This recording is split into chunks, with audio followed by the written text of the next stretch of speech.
नमस्ते दोस्तों, आपके अपने चैनल में आप सभी का स्वागत है। तो घर और किचन में तो हम सभी काम करते हैं, लेकिन उन्हीं कामों को कुछ किचन टिप्स एंड ट्रिक्स के थ्रू किया जाए तो हमारा काम और भी आसान हो जाता है। तो चलते हैं अगले टिप्स की तरफ। अगला टिप्स है बुक को लेकर। आपने देखा होगा जब भी हम पाना पलटते हैं तो आसानी से नहीं पलट पाते। उसके लिए आप रबड़ ले लीजिए, उसे अपने हाथों में अच्छी तरह से लगा लीजिए और आप देखेंगे कि जो पाना पलटने के लिए पहले हमें हाथ गीला करना पड़ता था, अब एक रबड़ की हेल्प से हम सारे पाने को आसानी से पलट पाएंगे।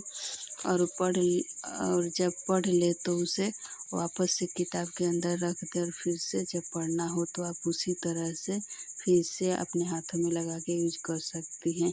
अगला टिप्स है इस तरह के धागे को लेकर। आपने देखा होगा जब भी हम धागे के बॉक्स के अंदर धागा को कितना भी अच्छी तरह से धागे को अरेंज करके रख दे, लेकिन हफ्ते 2 हफ्ते में धागे का हाल कुछ इस तरह से हो जाता है। सारे धागे एक दूसरे के साथ उलझ जाती है। कुछ धागे को यूज करने के लिए लेते हैं तो उसका कॉर्नर का पता ही नहीं चलता है। तो आप क्या कीजिए, इस तरह से चाकू ले लीजिए और उसके बीचों बीच कट लगा दीजिए और जितने भी धागा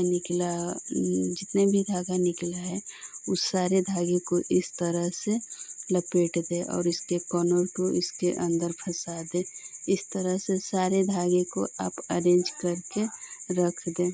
इस तरह रखने से आपका धागा हमेशा ऑर्गेनाइज भी रहेगी और देखने में सुंदर भी लगेगी और ना आपका धागा निकलेगी और ना ही निकलेगी तो उलझेगी भी नहीं।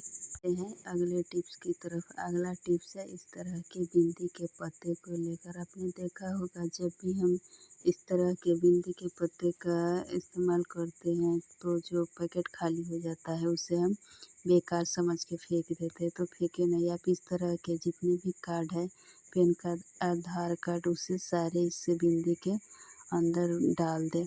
अब ये अच्छे से अरेंज हो जाएगी। अब इसे अपने पर्स में रख के कहीं भी लेके जा सकती है, खोने का डर भी नहीं रहेगा।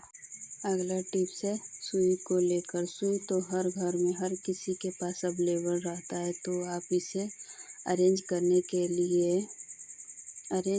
रखने के लिए आप ले लीजिए इस तरह का पेन जिसका रिफिल ख़त्म हो, तो इसे हटा दें और सारे सुई इसके अंदर डाल दें।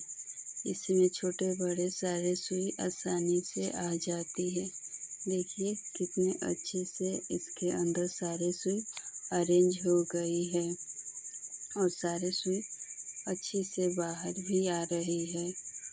और सबसे अच्छी बात है इसी के होल के अंदर से आप सारे सुई को डाल भी सकती हैं।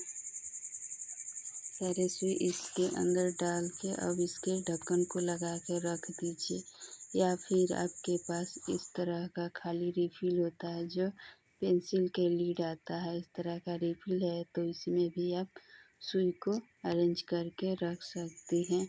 आपके पास इन दोनों में से जो भी अवेलेबल उसमें आप रख सकते हैं। अगला टिप्स है आयरन के वायर को लेकर। वायर को हम अच्छी तरह से टाई ना करके रखें तो कुछ इस तरह से बिखरा पड़ा रहता है जो देखने में बिल्कुल भी अच्छा नहीं लगता है, एकदम बेकार लगता है। तो इसे अच्छी तरह से टाई करने के लिए सारे वायर को पहले इकट्ठा कर ले, फिर इस तरह का रबड़ बैंड ले ले और इसे इस तरह से फोल्ड करके लगा दे और इसके हैंडल का होल है इसी के अंदर से आप निकाल के और जो ब्लॉक है उसी में आप फंसा दें। अब आपका आयरन अच्छे से अरेंज रहेगा और देखने में सुंदर भी लगेगा। अगला टिप्स है आटे को लेकर। अक्सर आपने देखा होगा कि हम कहीं बाहर जाते हैं फिर थोड़े दिन बाद आटा को यूज करना होता है तो हमारे आटे में झाले लग जाते हैं। अक्सर ऐसा बरसात के महीनों में ज़्यादातर होता है, तो इसे बचने के लिए आप ले लीजिए थोड़ा सा नमक। आटा थोड़ा हो या ज़्यादा उसमें आप मिला दीजिए। किसी भी खाने वाले चीज़ में आप नमक मिलाएंगे तो आटा आपका ख़राब नहीं होगा। आप इसे लंबे समय तक स्टोर करके रख सकती हैं।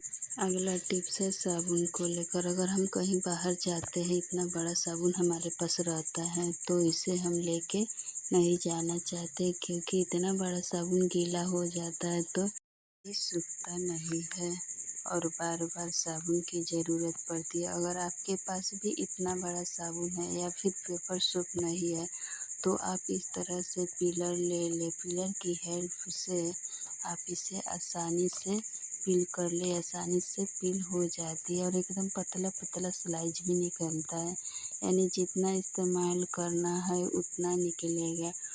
तो देखिए हम पीलर की सहायता से पील कर लिए, जैसे सब्जी छीलते हैं उसी तरह से छील लिए हैं।